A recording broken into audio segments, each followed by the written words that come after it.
I'm Dustin Renner, Deputy Legislative Director with AIC, and today we have with us Senator Greg Walker, who represents District 41. He's been a member of the Senate since 2006. He represents portions of Bartholomew and Johnson County. He chairs the Ethics Committee. He is also a member of the Elections, Family and Children Services, Pensions and Labor, and Tax and Fiscal Policy Committees. Thank you for being here with us today, Senator Walker. Thank you, Dustin. Yeah. So what are some of your legislative priorities this session? Well, I think from a county perspective especially, working on still some bills in close association with the clerks and the state. A couple things hope to accomplish there. 2020 elections have told us more than anything.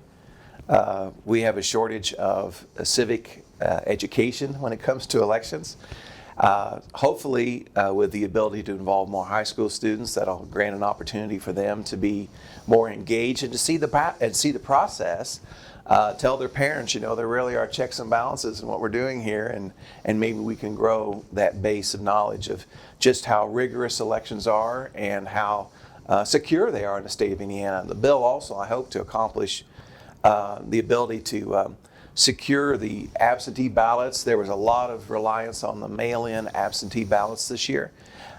Get those secured, get those cured if there are any issues with the ballots prior to the election, and have them staged and ready so they can be counted on election day with the knowledge that we have the right people, we have the right ballots, we've got the ability to document everything that's been done in preparation for the election day. And we just need to support that process so people can have trust in the system. Yes, definitely. So a lot of counties struggle to find sufficient poll workers to conduct elections. And as you kind of touched on with Senate Bill 260, is it your hope that younger, civically minded high school students will participate in our election process and volunteer to be election workers? I hope they become civil-minded as a result of their involvement. I think some of them may be looking for extra credit opportunities as well, which is great. But to be honest, I've always been an advocate, or have been for the last several years at least, of combining polling centers and be able to do things in a vote center where I think you can allocate scarce resources better. It's just an acknowledgement too that the average age of the poll worker continues to increase, and it's a very grueling day. It puts a lot of demands on anyone that's going to volunteer or be involved in that work, seniors in particular. And so let's get young people involved. They can stay sharp. They're used to cramming for exams and staying up late. And let's utilize that youthful exuberance and energy and put it toward assisting with the elections. Yeah, I agree. Are there any other election-related matters that are of importance to county officials being considered? Well, I think the availability of polling locations is still an issue. Mm-hmm. So one thought is, how do we get into public buildings? State statute already says that public schools and firehouses can be used as polling locations, or really it says any public building, as I should preface that. But in particular, many precincts, those are the only two public building types that are in a given precinct, or maybe even as an opportunity to use as a vote center. Having the requirement that they be ADA compliant, having central locations people can find adequate parking. Churches have been used in the past in many locations and for many, many years. And you'll find that there are some clerks who find people who object to, I don't want to vote in a church because they're not of my faith or something like that. So you have to be very sensitive to not creating a polling location that deters people from wanting to participate. And so even the public safety officers in the firehouses say, well, we don't want them in our place. It's becoming more difficult all the time. So I'm trying to craft language that will ensure that the public schools can have more confidence when they're being used as a polling location, and make that an in-service day so there aren't students present when there are all the voters, and security and a feeling of confidence that there will be no untoward interaction with the public. I think that's an important step to maintain our access to polling locations. Mm-hmm. I agree.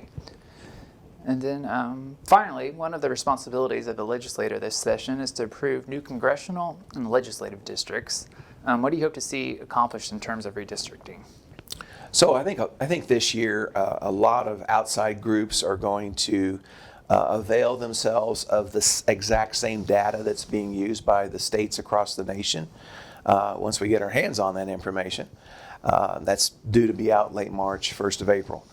And I believe that those outside groups have now the sophistication in modeling tools that are readily available to where they'll be able to put pressure on legislators to give consideration to ideas and the thoughts that they're not inclined to do on their own. Many states have moved to a nonpartisan election commission, and I would challenge you to show me any group of people that's nonpartisan. I think that's literally impossible. However, I think the public accountability is a critical part, and so I hope that the State House utilizes, again, technology and just sharing your information so that these outside entities are using the exact same numbers that we're using so that they can reach conclusions about the viability of these precincts and these districts and these congressional seats just the same way that we do. Yes.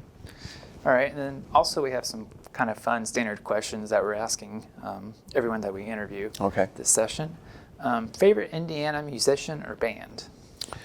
My music goes back to the 17 and 1800s, and we weren't too busy back then, so I struggled to come up with a favorite Indiana group. Hoagie Carmichael, I have to say, probably as a composer back in the late 1800s. Okay. Yeah. All right. And then as a state senator, I'm sure you attend a lot of events. Favorite county or state fair food? It has to be the Dairy Barn, anything at the Dairy Barn, but there's something about the simplicity of a grilled cheese sandwich that just really blends in with the fair and works with whatever odors are prevailing that day. So I have to say I love a cheese sandwich at the Dairy Barn. Yes. All right, and final question. Favorite Indiana sports team, college or professional? Well, my wife's a Purdue grad and I'm an IU grad, so we have to approach this very carefully. I have a Purdue student right now, so I'll just say Purdue sports for sake of harmony at home. Stability, yeah. All right, well, thank you so much for your time today. We really appreciate it. Thank you, Dustin. Thank you. Thank you.